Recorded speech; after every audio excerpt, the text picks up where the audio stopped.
Hello दोस्तों, उत्तराखंड की पाठशाला में आपका स्वागत है। दोस्तों, मैं इस चैनल उत्तराखंड की पाठशाला में हमेशा उत्तराखंड विषय से संबंधित टॉपिक्स लेकर आता हूं, जो कि महत्वपूर्ण होते हैं उत्तराखंड की सभी प्रतियोगी परीक्षाओं हेतु, जहां पर भी उत्तराखंड से संबंधित प्रश्न पूछे जाते हैं। तो देखिए दोस्तों, इसी कड़ी में मैं एक नया प्रयास यहाँ पर करने जा रहा हूँ, जिसके अंतर्गत मैं क्या करूँगा कि उत्तराखंड के 13 जिलों से संबंधित सामान्य ज्ञान के तथ्यों की वीडियोज़ बनाऊँगा। एक बार में 2-3 वीडियोज़ एक ज़िले से संबंधित होंगी, उसके बाद ही अगला ज़िला शुरू करूँगा। तब इन वीडियोज़ में क्या करूँगा कि उस ज़िले से संबंधित इतिहास, भूगोल, जनसंख्या, मैपिंग, ये सारे बड़े-बड़े टॉपिक्स या उसके पर्यटक स्थल, इनको बताऊँगा उन वीडियोज़ में। इससे आपको ये फ़ायदा होगा कि आपको कुछ ही वीडियोज़ में एक ज़िले से संबंधित कई सारे तथ्य कम समय में मिल जाएंगे। और अगर आप लक्ष्य के प्रति दृढ़ संकल्पित हैं तो आप इन्हें नोट्स के रूप में भी उतार सकते हैं, जिससे कि आपको परीक्षा के समय रिवीजन कर पाएँ और उसमें दिक्कत ना आए। तो देखिए दोस्तों, इस प्रकार की वीडियोस को बनाने में अत्यधिक समय और प्रयास लगता है, जिसके लिए मोटिवेशन की आवश्यकता होती है। अगर आप मेरी इन वीडियोस को पूरा देखेंगे तो मेरे लिए वही सबसे बड़ा मोटिवेशन होगा। तो चलिए दोस्तों, आज से शुरू करते हैं अपनी इस नई श्रृंखला को, जिसके अंतर्गत हमारा पहला जनपद है सांस्कृतिक परिवेश के लिए प्रसिद्ध जो जनपद है हमारा, चंद वंश की राजधानी रहा है एवं ट्रेल एवं रेमजे का शहर हम इसे कहते हैं। तो चलिए शुरू करते हैं नया जनपद होगा अल्मोड़ा।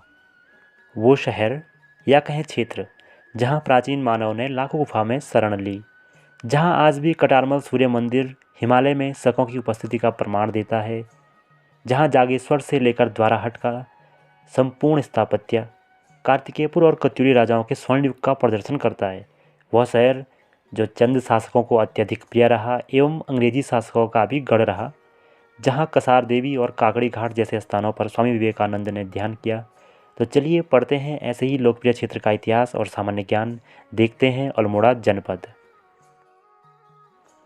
दोस्तों, अगर आपको महाभारत का निर्माण क्रम याद हो तो महाभारत ग्रंथ की जो रचना की हम बात करें तो उसकी रचना शुरू होती है 8वीं और 9वीं शताब्दी ईसा पूर्व से। तो अगर हम बात करें 8वीं-9वीं शताब्दी ईसा पूर्व के अल्मोड़ा की, तो हमें महाभारत में देखने को मिलता है कि अल्मोड़ा की पहाड़ियों के आसपास के क्षेत्रों में मानव बस्तियां उस समय विद्यमान थी, अर्थात वहाँ पर मानव निवास करता था। अगर बात करें हम अल्मोड़ा शहर की, तो अल्मोड़ा शहर के निकटतम जो प्रागैतिहासिक स्थल हैं, जैसे लाखू उड्यार, फल सीमा या कहें कसार देवी, तो यहाँ पर मानव सभ्यता की बसावट को लेकर ये अल्मोड़ा की ऐतिहासिकता को दर्शाते हैं।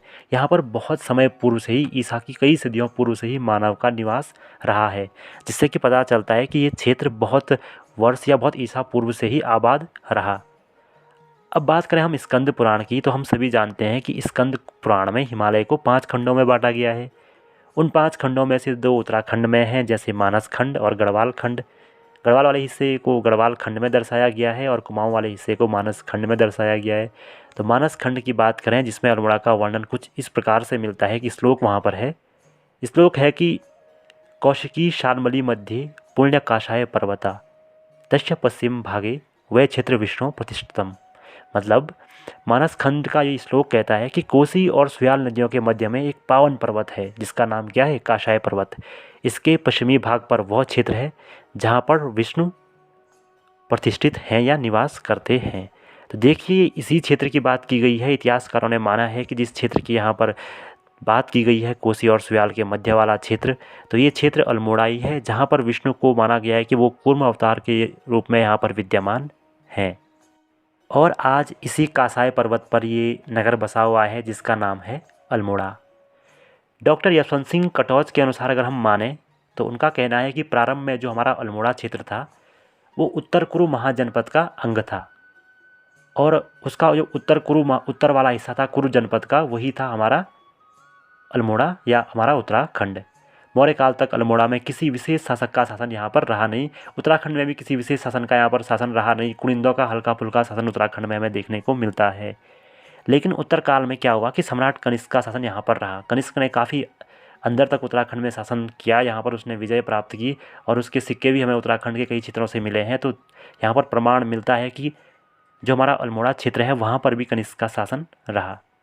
सम्राट हर्षवर्धन का जब पतन भारत में हुआ तो कई सारी छोटी छोटी शक्तियों का संपूर्ण भारत या उत्तर भारत में जन्म हुआ। उन्हीं में से हमारा उत्तराखंड के कई क्षेत्रों में भी छोटी छोटी शक्तियाँ पनपने लगी। और 7वीं से 11वीं सदी तक का जो समय रहा उत्तराखंड में या अल्मोड़ा में, वहाँ पर कार्तिकेयपुर या कत्यूरी शासकों ने शासन किया।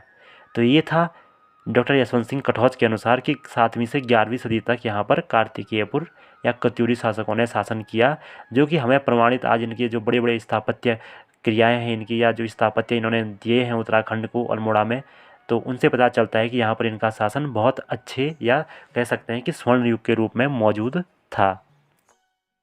अब बात करते हैं प्राचीन अल्मोड़ा की। प्राचीन अल्मोड़ा कस्बे की अगर हम बात करें तो अपनी स्थापना से पूर्व कत्यूरी राजाओं के अधीन था।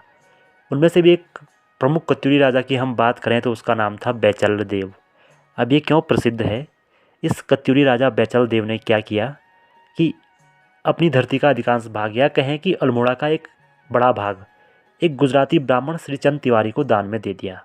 अब इसने क्यों दिया इसका कोई प्रमाण नहीं है, कई सारी कहानियाँ मौजूद हैं, लेकिन उस टाइम ब्राह्मणों को दान दिए भी जाते थे, तो इसीलिए इसने किसी कारण से श्रीचंद तिवारी को एक बहुत बड़ा दान दे दिया भूमि का। इसलिए क्या हुआ कि तिवारी जाति के लोग सबसे पहले अल्मोड़ा में बसे, इसीलिए आज भी हम तिवारी जाति के लोगों को अल्मोड़ा का पहला निवासी मानते हैं, या पहली जाति जिसने अल्मोड़ा में निवास किया उसे तिवारी जाति को ही माना जाता है। उस समय क्या था कि कत्यूरी राजा इसे क्या राजपुर नाम से संबोधित करते थे इस शहर को, तो राजपुर भी हम कहते थे पुराने समय में अल्मोड़ा को। हालांकि कत्यूरियों से पूर्व कुड़िंद और खस भी यहाँ विद्यमान रही, लेकिन उनका प्रभाव कत्यूरियों से कम रहा। खसों के प्रभाव के कारण ही इस क्षेत्र को हमने खस मंडल या खस देश कहा। मतलब जो हमें नाम मिलते हैं खस देश या खस मंडल इस क्षेत्र के लिए, वो इसीलिए मिलते हैं कि यहाँ पर खसों का प्रभाव रहा। और जो कटारमल सूर्य मंदिर है हमारा अल्मोड़ा में, वो हमें दर्शाता है कि यहाँ पर शक मौजूद थे। अल्मोड़ा क्षेत्र में चंदों के आगमन से पूर्व नगर के दोनों छोरों पर 2 किले हुआ करते थे, मतलब 2 किले स्थित थे, जिनमें 2 अलग अलग राजा रहते थे। तब ये अनोखी बात है कि एक ही नगर में 2 किले और वहाँ पर अलग अलग राजा। तो इसका कारण हो सकता है कि छोटे छोटे गढ़ या ठकुरियाँ होती थी, आपस में बटी हुई होती थी, तो अल्मोड़ा भी 2 हिस्सों में बटा हुआ था, दोनों छोरों पर 2 अलग अलग राजा निवास करते थे। नगर के दक्षिण में खगमरा नामक किला था। अब आप कंफ्यूज ना हो कि खगमरा किले की स्थापना तो चंद वंश में भीष्मचंद ने की, तो पहले ही खगमरा किला कहाँ से आया?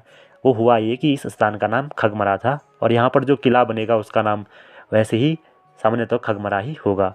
तो इसलिए आधुनिक जो खगमरा किले का निर्माण किया था वो भीष्मचंद ने किया था, लेकिन इस यहाँ पर एक किला जो भी होता था मौजूद, उसका नाम खगमरा ही माना जाता था। तो दक्षिण में खगमरा किला था, जिसमें कत्यूरी नरेश बैचल देव या बैजल देव भी हम उसे कहते हैं, उसका महल था। वो था खगमरा किले के पास में। यह किला 9वीं सदी में निर्मित हुआ था, और बैचल देव का शासन 12 मंडल के कुछ इलाके तक ही सीमित यहाँ पर था। तो इस इलाके में छोटा सा शासन था बैचल देव का। वहीं अगर हम बात करें उत्तर पश्चिम में एक पर्वत के अंत में एक किला था, जिसका नाम था रेथला कोट का किला या रेथला कोट का किला। देखिए, यह रेथला समुदाय के राजा का महल था, इसलिए इसका नाम रेथला कोट था। कोट का मतलब दुर्ग होता है, किला होता है। इस महल के जो अवशेष हैं वो आज भी विद्यमान है। कहते हैं कि चंदों के आगमन तक यहाँ पर रेथला समुदाय के लोग उपस्थित थे। तो चंदों ने इन दोनों की ज़मीन पर कब्जा करके चंद वंश की स्थापना की। चलिए अब बात करते हैं अल्मोड़ा में चंदों के आगमन की।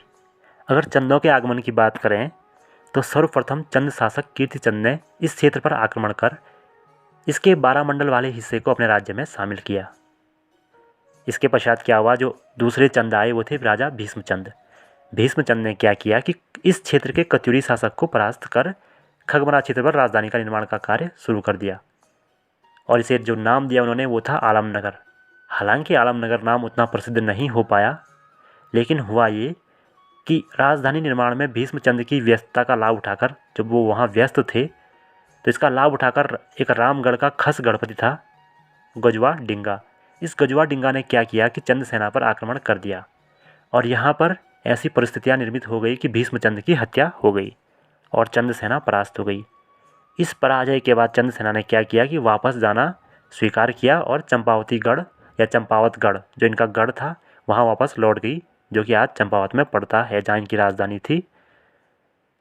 अब देखिए इसके बाद क्या हुआ, जो भीष्मचंद के पुत्र थे राजा बालो कल्याण चंद, 1563 ईस्वी में वो वापस यहाँ पर आए। वो अल्मोड़ा की तरफ आए, और अल्मोड़ा को उस समय राम क्षेत्र भी कहा जाता था। तो उन्होंने राम क्षेत्र को विजित किया और इसको राजधानी के रूप में बसाने का निर्णय लिया। अपने पिता के सपने को साकार करने के लिए उन्होंने क्या किया कि अल्मोड़ा को राजधानी बनाया। लेकिन समस्या क्या हुई कि अभी भी यह क्षेत्र श्रीचंद तिवारी के वंशजों के अधिकार में था। मतलब जो कि बैजल देव कचूरी शासक ने दान में दिया था श्रीचंद तिवारी को, अभी भी यह क्षेत्र उसके वंशजों के अधिकार में था। तो इसलिए राजा ने क्या किया कि श्रीचंद तिवारी को प्राप्त जो सनद थी वो मंगवाई, तथा क्या किया कि खालसा भूमि तथा श्रीचंद तिवारी की भूमि को पृथक करके उसके जो वंशज होते हैं उनको मुआवजा दिया। अब देखो, खालसा भूमि क्या होती है? राजा के अधीन वह भूमि होती है जिसका राजस्व राजा के खर्च के लिए ही प्रयुक्त होता है। उस भूमि को और श्रीचंद तिवारी की भूमि को अलग अलग किया, बांटा, और श्रीचंद तिवारी की भूमि का जो हिस्सा उनको चाहिए था उन्होंने उसको लिया और उसके वंशजों को बहुत बड़ा मुआवजा दिया। उन्होंने क्या किया कि जो छगाता परगना था नैनीताल के आसपास का क्षेत्र, वहाँ पर अल्मोड़ा की भूमि के 10 गुना भूमि उसके वंशजों को दान में दी, तब जाकर अल्मोड़ा शहर की स्थापना की। तो देखिए, बालो कल्याण चंद ने यहाँ पर राजधानी निर्माण के लिए बहुत बड़ा हिस्सा नैनीताल का दान में दिया श्रीचंद तिवारी के वंशजों को, क्योंकि वो चाहते थे कि अल्मोड़ा को राजधानी बनाया जाए किसी भी हाल में। कल्याण चंद ने क्या किया कि राजधानी की शुरुआत करने के लिए या राजधानी बसाने के लिए यहाँ पर 2 महत्वपूर्ण किले बनवाए, जिनमें से पहला था नैल पोखर का किला और दूसरा जो किला यहाँ पर बनवाया गया वो था लाल मंडी का किला। तो इन 2 किलों से राजधानी की शुरुआत अल्मोड़ा में की गई। बाद में कल्याण चंद के वंशज रुद्रचंद ने नगर में मल्ला महल की स्थापना की, जहाँ पर चंदों की अदालत व शाही खजाना रखा जाता था। और उत्तर दिशा में एक कोलमती पर्वत है, वहाँ पर चंदों का शस्त्रागार उस समय हुआ करता था। बात करें उद्योग चंद की, तो उसने यहाँ पर त्रिपुरा सुंदरी मंदिर, तल्ला महल और रंग महल नामक प्रमुख जो निर्माण किए यहाँ पर राजधानी में किए। एक अन्य शासक की अगर हम इनके समय में बात करें तो वो थे ज्ञानचंद द्वितीय, जिन्होंने गढ़वाल के बदान क्षेत्र पर आक्रमण किया और इस विजय को जो मनवाने के लिए उन्होंने क्या किया कि यहाँ पर जो नंदा देवी की प्रतिमा थी उसे यहाँ से ले जाकर अल्मोड़ा में एक देवालय में स्थापित किया। बाद में ट्रेल के समय इस मूर्ति को पर्वतेश्वर मंदिर में स्थापित किया गया, जिसे बाद में आजकल हम नंदा देवी पर्वतेश्वर मंदिर में स्थापित किया गया, जिसे आज हम किस नाम से जानते हैं? नंदा देवी मंदिर के नाम से हम इसे आज जानते हैं। इसके बाद यहाँ पर एक राजा आए, कल्याण चंद चतुर्थ, तो इन्होंने यहाँ पर एक महल का निर्माण किया जिसका नाम रहा चौमहला महल। तो ये कुछ निर्माण रहे चंदों के, जिन्होंने एक राजधानी क्षेत्र को विकसित किया। लगातार यहाँ पर निर्माण होते रहे, कई और अन्य निर्माण भी हुए, लेकिन सबसे महत्वपूर्ण निर्माण यही है यहाँ पर चंदों द्वारा। उत्तरवर्ती काल में जब चंद शासकों का वैभव कम हो गया, शासकों की शक्ति घटने लगी, तो 1789 ईस्वी में उनके ही एक दीवान हर्षदेव जोशी ने गढ़नरेश ललित शाह को अल्मोड़ा पर आक्रमण का आमंत्रण दिया। इस आमंत्रण को स्वीकार करते हुए गढ़नरेश ललित शाह ने अल्मोड़े पर आक्रमण किया और वहां के तात्कालिक चंद शासक मोहन चंद को परास्त कर अपने पुत्र प्रद्युमन शाह को वहां का शासक बनाया। प्रद्युमन शाह ने प्रद्युमन चंद के नाम से कुछ समय तक वहां शासन किया, लेकिन बाद में वो वापस श्रीनगर लौट आए। उनके श्रीनगर लौटने के पश्चात 1790 में महेंद्र चंद नाम से एक शासक वहाँ पर शासन कर रहा था, जिसके समय में कुमाऊं पर गोरखों का आक्रमण हो गया। गोरखों ने अल्मोड़े के लाल मंडी किले से शासन शुरू किया।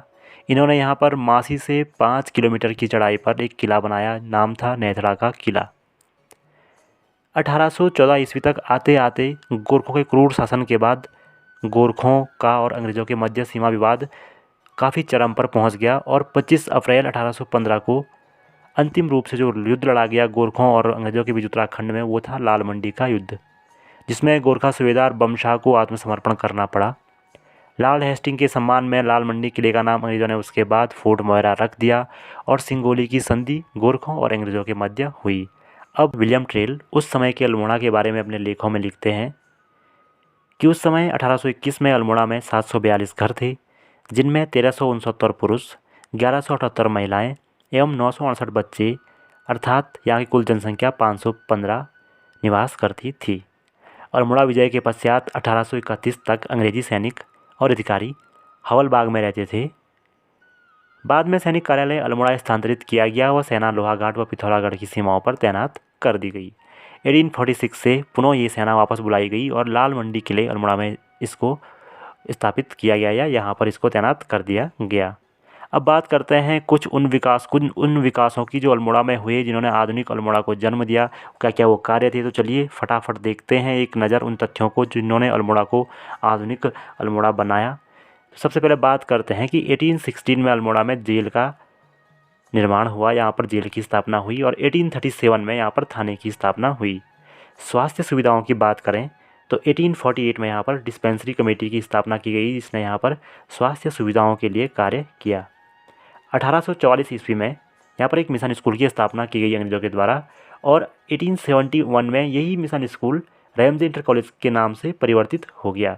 देखिए, इस क्षेत्र में अंग्रेजी शिक्षा के लिए ये बहुत महत्वपूर्ण स्कूल रहा, पहला ये अंग्रेजी शिक्षा का यहाँ पर स्कूल रहा।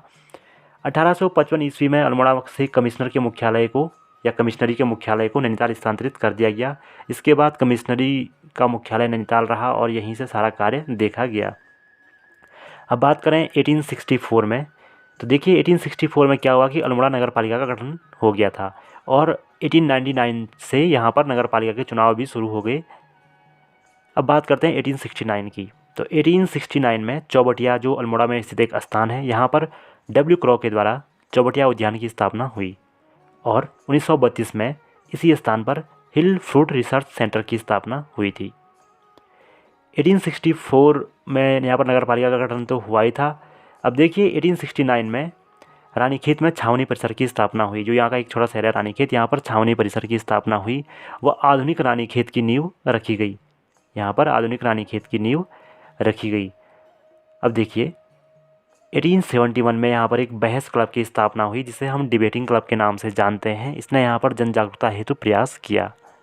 अल्मोड़ा में 1909 में एक बड़ा अस्पताल खोला गया एवं 1927 में यहाँ पर एक महिला अस्पताल खोला गया। 1920 में यहाँ पर पहली मोटर आई और आज तक यहाँ पर लगातार इसके बाद मोटर का विकास होता ही रहा और अल्मोड़ा एक विकसित क्षेत्र बना।